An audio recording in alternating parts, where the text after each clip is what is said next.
And here you have it, over $100,000 in business capital and a 755 credit score. My client came to me with credit scores that were in the 500s, student loan negatives all over the report, collections, it was a total mess. He had a coaching business that he believed in, but he had access to zero capital. No banks literally wanted to touch him. Fast forward to over 120 days, 755 credit score, and over $100,000 in business capital. And as of right now, he's scaling that coaching business with so many variables. And today's lesson, I'm going to break down exactly what happened step by step and how it can look from the inside. So what I want you to do is go grab your pen and paper. And without further ado, let's dive in. So let me paint the picture for you. This client comes to me, has a coaching program, a good program, knows his stuff, and is getting results for his people. But he's stuck because he couldn't scale. He wants to invest back in the business, but he has no capital to literally do that. And the reason he has no capital is because his credit profile was a disaster. We're talking credit scores below 600 across the board, okay? Again, collections, late payments, the whole works. Now, here's what most people don't understand. When your credit looks like this, you are invisible to banks, okay? You don't exist to them. You could have the best business idea in the world, but it does not matter because you're not even going to have they're not even going to have a conversation with you, okay? So he was stuck in this cycle. He needed money to grow, but he couldn't get money because his credit was wrecked. Now, real quick, I just want to be upfront with you. What I'm about to do is walk you through what happened with this specific clients and their timeline. But always remember that your situation could be just a little different, okay? It might take a little longer. It might take way faster, but it just depends on how bad and how damaged your report is. And it really matters who you have these issues with when it comes to these companies as well. Some companies are easier than others, some aren't. So you have to understand that when it comes to this timeline. Most people won't tell you that. They just tell you that they got everything off in 10 minutes. But keep listening. Now, the first thing that we did is of course, pull all three accurate credit reports, okay? Experian, Equifax, and then TransUnion. We went through every single line. And what we found, again, all the negatives, the collections, the late payments, and they were some years old, okay? Now, here's something I need you to really understand, because this part is where most people get it wrong. A lot of people think that if you have negatives that are super old, it doesn't matter anymore. Like if you had a late payment from 6 or 7 years ago, you think that banks just forgot about it. They did not forget. Banks don't forget anything. Think of it, like this. Imagine you lend your friend $500 and you don't pay them back for 2 years. Then one day you come back and you ask them for $5,000. Do you really think that they're going to give them to you? Probably not. I hope not. They're literally going to say, do you remember what happened last time we lent you money? Exactly. That's how the banks think. That late payment that you got in 2018 is still a red flag in their system, and it doesn't matter sometimes how long it takes. To them, it's proof that at some point you didn't pay. So you cannot have a 700 plus credit score and still have any type of negatives on your profile, because some of you are still like this too. The negatives have to go, period. And that's what we focused on first. We went through a structured process and disputed every single negative on their credit report.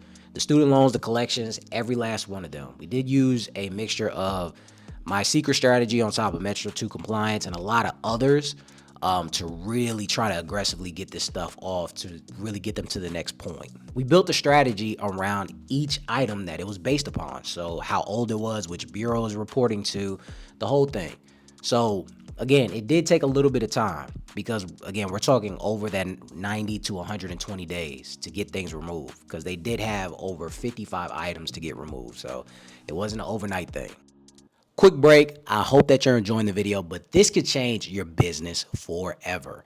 If you're a business owner that's trying to scale, I got some free gifts for you. First up, we have our credit bootcamp.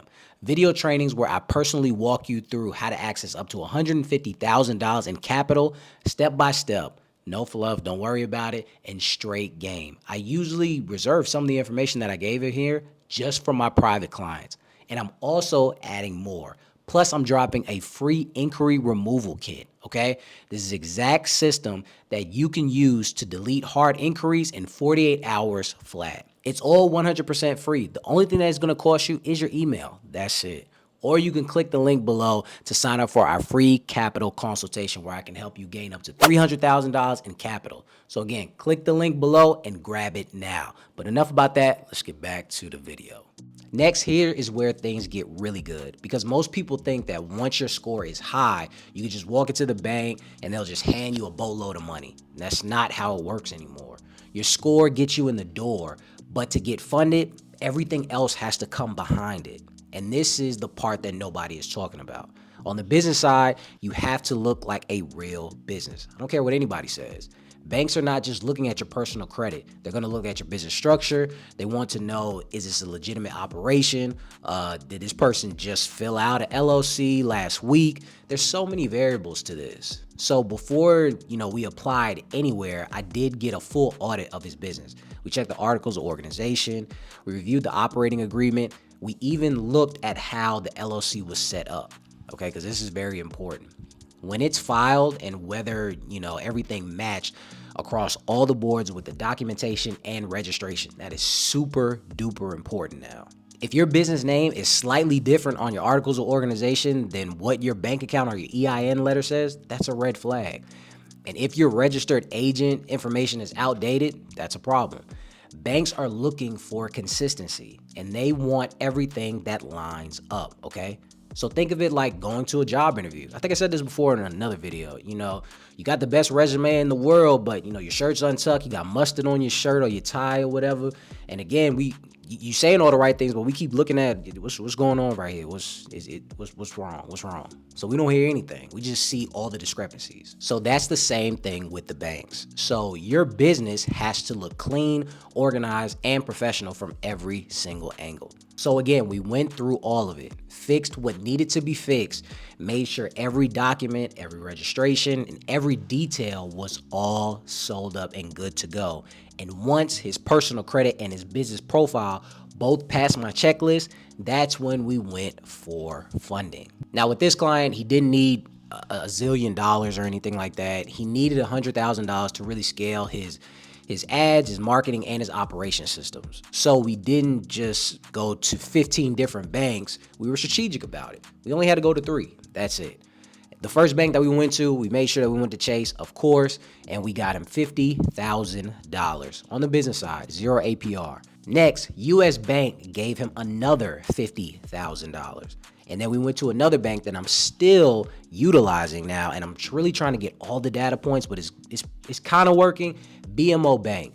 BMO came in at a whopping $8,000. Ladies and gentlemen, that's $108,000 in business capital for a guy for over 4 months ago couldn't get anything approved on credit. So you're seeing real proof on the screen right now. Real approvals, real numbers, real capital. That is right now what is being used to run his ads, grow his coaching program, and it's literally just getting started. And that capital is not just money in the bank, it's leverage. It's the ability to invest in a business at the exact moment. That, again, he needed to run, he needed to grow, and now he's able to do that. He can actually test certain things. There's so many things that he can do with this business capital. And I think he was also going to go on a few podcasts as well. So think what you can do with the same amount of capital if you had the right structure and strategy. Here's what I want you to take away from this, okay? The client situation is not unique. I talk to business owners almost every single week, and they are in the same exact spot. They got the skills, but they don't have the business, or they got the drive, but they're stuck because they can't access business capital.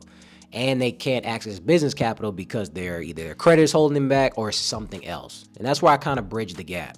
And that's exactly how and what we do as far as magic. So now, if you're a business owner and you've been trying to get started and you're looking for capital to start or scale, especially in the real estate industry, because you need a lot of it, then what I want you to do is click the link below right now to sign up for a capital consultation with us. We're going to hop on a call to see if you're a good fit for the program and if we can help you get $50,000 to $300,000 in business capital. Again, click the link below right now and I'll see you on that call. I want to thank you guys for stopping by. I really hope this kind of sheds some light on you guys of how this is actually possible no matter what walk of life you're in. The only thing that you need is strategy and the right blueprint. Again, I want to thank you guys for stopping by. And until next time, ladies and gents.